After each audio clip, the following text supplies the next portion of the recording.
तो जिस खबर का हमें बेसब्री से इंतजार था, तो दोस्तों वो खबर अभी आ चुकी, क्योंकि दोस्तों आज हम डिस्कशन करने वाले India's one of the leading and as well as one of the biggest multibagger company of private banking sector and also it is number 1 company in finance sector and yes we are talking about well known market leader company HDFC bank के बारे में। तो दोस्तों अभी जितने भी share holders है HDFC bank के, तो उन सबके लिए दो धमाकेदार एंड शानदार खबरें सामने निकल के आ चुकी है, क्योंकि दोस्तों इस कंपनी के Q4 के रिजल्ट बस थोड़ी देर पहले हमें निकलते हुए देखने को मिले। तो दोस्तों देखेंगे फिर कंपनी के रिजल्ट कैसे रहे एंड आखिर क्यों हमें मंडे के दिन इस कंपनी में धुआंधार तेजी देखने को मिल सकती है एंड आखिर क्यों आपने इस कंपनी में पैसा इन्वेस्ट करना चाहिए, उन्हीं सारी बातों के बारे में डिस्कशन करेंगे। लेकिन उससे पहले मेक श्योर आपने हमारे चैनल को सब्सक्राइब करना भी नहीं भूलना चाहिए।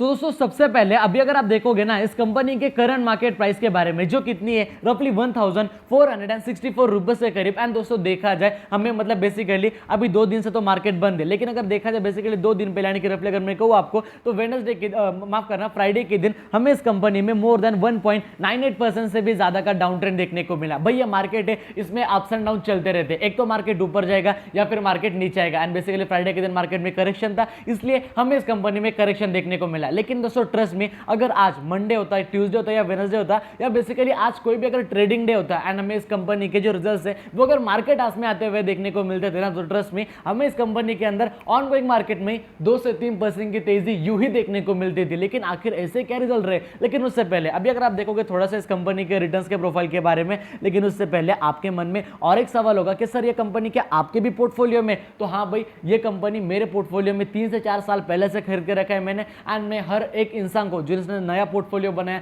जिसको लॉन्ग टर्म के लिए स्टॉक खरीदने, मैं उसको हर एक इंसान को एचडीएफसी बैंक स्टॉक हमेशा उसे रिकमेंड करता हूं for the long term. And दोस्तों अगर आप देखोगे ना थोड़ा सा इस कंपनी के रिटर्न्स के प्रोफाइल के बारे में, तो पिछले 6 महीने के अंदर हमें इस कंपनी ने कुछ भी रिटर्न्स कमा के नहीं दिए। अगर मैं आपको 1 साल के बारे में दिखाऊं तो यहाँ पे 1 साल के अंदर भी कुछ भी रिटर्न नहीं है। अभी अगर देखा जाए बेसिकली कंपनी के अंदर मर्जर के न्यूज थी, उसके कारण कंपनी में एक ही दिन में तेजी देखने को मिली, यह भी उसका थोड़ा सा पॉजिटिव साइड इफेक्ट है। अदरवाइज पूरा का पूरा एचडीएफसी ग्रुप मेरे पोर्टफोलियो में like HDFC bank, HDFC life insurance company and HDFC AMC and चारों के चारों कंपनीज का परफॉर्मेंस पिछले 1 साल से कुछ भी बढ़िया नहीं। लेकिन इसका मतलब ये नहीं कि मैंने मेरे सारे शेयर्स बेच दिए, क्योंकि मुझे मालूम है ना भाई कि आज ना कल इन कंपनी को चलना ही चलना है। पूरे इंडिया के लीडिंग कंपनी से भाई एंड पूरे इंडिया के ग्रोथ के अंदर इन कंपनियों का काफी बड़ा हाथ है। एंड दोस्तों अगर आप देखोगे थोड़ा सा इन कंपनी के पिछले 5 सालों के रिटर्न्स के बारे में, तो लगभग 100% जितने रिटर्न्स हैं। अगर मैं आपको मैक्सिमम के बारे में दिखाऊं तो 1999 से लेकर अब तक हमें इस कंपनी ने मोर देन 26,000% से भी ज्यादा के रिटर्न्स कमा के दिए थे। एंड दोस्तों अभी हम सीधा बढ़ना चाहेंगे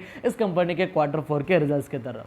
तो दोस्तों अभी हम आ चुके हैं यहाँ पे बीएसई के ऑफिशियल वेबसाइट के ऊपर। एंड दोस्तों मैं आपको यहाँ पे सबसे पहले दिखाना चाहूंगा कि भाई यहाँ पे मैंने जो टिक मार्क किया ना, ये कंपनी के बेसिकली कंपनी के Q4 के रिजल्ट है 2022 के, यानी कि अब के। दोस्तों यहाँ पे मैंने जो डबल टिक मार्क किया ये भी कंपनी के Q4 के रिजल्ट है, लेकिन कब के? प्रीवियस ईयर 2021 के। एंड यहाँ पे मैंने जो सर्कल किया ये कंपनी के Q3 के रिजल्ट रहेंगे, मतलब बेसिकली प्रीवियस क्वार्टर के। तो दोस्तों हम इसे ईयर ऑन ईयर बेसिस पे भी कंपेयर करेंगे एंड साथ ही साथ हम इसे क्वार्टर ऑन क्वार्टर बेसिस भी कंपेयर करेंगे। ठीक है, यहाँ तक सारी चीजें आपको क्लियर है। तो दोस्तों अभी अगर डिस्कशन कर लिया जाए इस कंपनी के टोटल इनकम के बारे में, तो अभी अगर दोस्तों आप देख सकते हो कि कंपनी का जो टोटल इनकम, एक बार मैं यहाँ पे अंडरलाइन कर लूं यानी कि आपको अच्छे से समझ आ जाए। तो दोस्तों बेसिकली कंपनी का जो टोटल इनकम था पिछले साल वो कितना था? रफली 40 लाख रुपीज इन लैक्स। ठीक है, एंड वही अभी जो कंपनी का टोटल इनकम है वो यहाँ पे हमें रफली अगर अज्यूम कर लिया जाए तो 44 लाख रुपीज इन लैक्स तक जाते हुए देखने को मिल रहा है। यानी कि जो दोस्तों ओवरऑल इस कंपनी का टोटल इनकम है उसके अंदर यहाँ पे हमें रफली अगर कहा जाए तो 10% की ग्रोथ देखने को मिली, जो आप सब लोगों के लिए नो डाउट बढ़िया बात है। तो दोस्तों ठीक है भाई, कंपनी ने पैसे तो कमा लिए,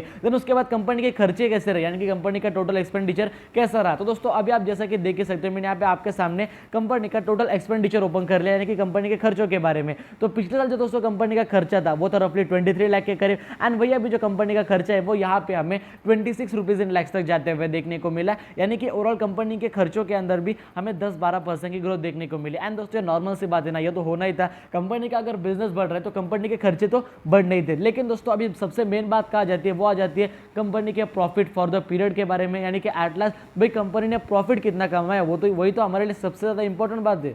तो दोस्तों जैसा कि आप देख ही सकते हो कि यहाँ पे मैंने आपके सामने कंपनी का कंसोलिडेटेड नेट प्रॉफिट ओपन किया, जहाँ पे पिछले साल जो कंपनी का प्रॉफिट था वो था रफली अगर कहा जाए भाई, आप जैसा कि देख सकते हो कि यहाँ पे कंपनी का जो पिछला प्रॉफिट था वो 8,43,000 समथिंग अराउंड के कुछ में था। एंड दोस्तों वही अभी जो कंपनी का नेट प्रॉफिट है वो यहाँ पे हमें सीधा 10,44,000 रुपीज इन लैक्स तक जाते हुए देखने को मिला। यानी कि ओवरऑल कंपनी के नेट प्रॉफिट में यहाँ पे हमें 23% से भी ज्यादा की ग्रोथ देखने को मिली।